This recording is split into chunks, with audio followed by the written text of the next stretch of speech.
everyone. So I just wanted to chat a little bit about leadership in preparation for your exam and focus on two theories which may be relevant to your exam and which I think warrant some kind of understanding. So the leadership chapter is chapter 9 of the textbook. Please make sure that you familiarize yourself with the different types of theories that you get, the theory itself. Make sure that you can explain the theory, make sure that you can give examples for the theory, but also think about the types of leadership that you would encounter in the workplace. What I want to do in this video is talk about two of the theories. The first is McGregor's theory X and theory Y, which you came across in your assignment, but which I just want to talk about a little bit more here. So McGregor's theory X and theory Y theory means that there are certain assumptions about employees that leaders will make, and these assumptions will have a direct impact on the leadership style and also the leadership behavior. So the assumptions around theory X is that this typical employee dislikes work, will avoid it at all costs, they need direction if they're an employee, and that managers have to actually force employees to work or to get them to work. Leaders who have subordinates that are part of theory X will then follow the following style. They will tell subordinates what's expected of them. They will instruct subordinates in how to do things and how to perform their jobs. They will also insist that subordinates meet certain standards, and they will make sure that everybody knows who the boss is.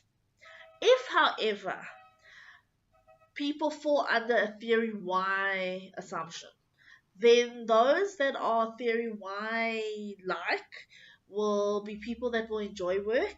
They are employees who are committed to the company and to the company's goal and the company's vision and mission, and they will be quite self-directed and in control of what they do. These are also the employees who will learn to accept and even seek responsibility. So these are the employees that if they do have leaders, their leaders will be able to consult with them, their leaders will seek their opinions, and their leaders will encourage them to take part in planning and decision making. So an example of this would be if your manager tells you that you are going to be on a project team and that your role is a particular thing, and if you are a theory X leader, you will be like, tell me exactly what I must do to your leader, and they will bullet point what your role and what your tasks and your responsibilities are. They will put in controls and checks to make sure that you are meeting targets, that you are meeting things. So it becomes very much a micromanagement space. But if you are an employee that is put onto a project and you come across as more theory Y and your leader understands it, they will be able to tell you what your role and your task is and what your responsibilities, and you will then self-direct. So you won't need as much control over you, you won't need as much supervision over you, and leaders will be quite happy to consider your opinions. So that's just a brief little snippet on McGregor's theory X and theory Y, and very much based on how employees are viewed. The other leadership theory that I want to talk to you about is Blake and Mouton's managerial grid.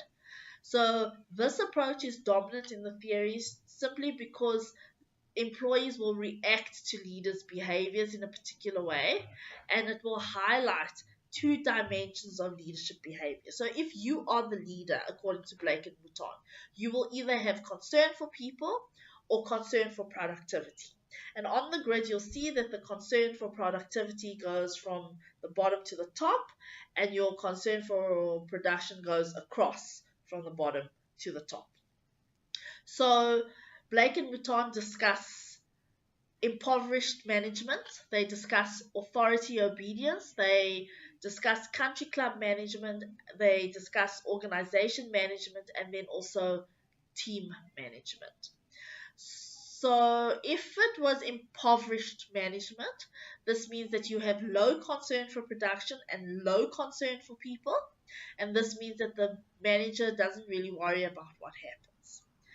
If the manager falls more under an authority obedience kind of style, That means that the manager will stress efficient operations, and at the same time, they will also ensure that there is some kind of control for human elements. If it's a country club management style, that means that they're very high in concern for people. So the manager will be thoughtful, comfortable, friendly, but not worry much about output, which is problematic for the organization. If the person is more of an organization management, that means that they attempt to balance or trade off concern for work in exchange for concern for output and concern for people. And so they have quite a satisfactory level of morale in terms of the employees that they deal with. If they're team managers, this means that the manager shows a style where the output is quite high, and so they also expect that people are committed, and that there's mutual trust and respect. So they're high in concern for people, and they're also high in concern for production. So that's also a brief snippet. If we had to compare and contrast between the other theory X and theory Y, have a look at what similarities there are, what differences there are in the theory, and maybe try and explain it and use examples in preparation for the exam. Okay then, have a good week. Bye.